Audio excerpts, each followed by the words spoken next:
پیارے آقا مکی مدنی سرکار صلی اللہ تعالی علیہ وآلہ وسلم کی سیرت طیبہ کا مطالعہ کرتے ہیں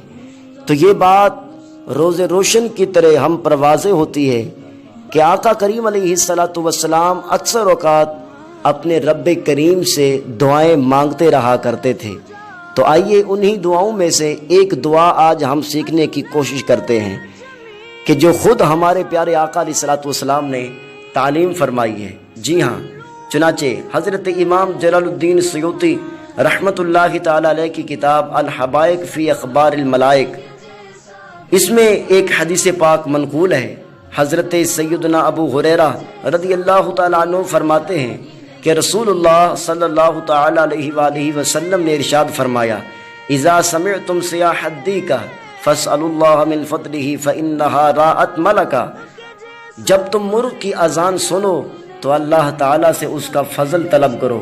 کیونکہ یہ اس وقت فرشتے کو دیکھتا ہے۔ تو ناظرین، آپ جانتے ہیں اس وقت ہمیں کون سی دعا کرنی ہے؟ اللہم انی اسألک من فضلک،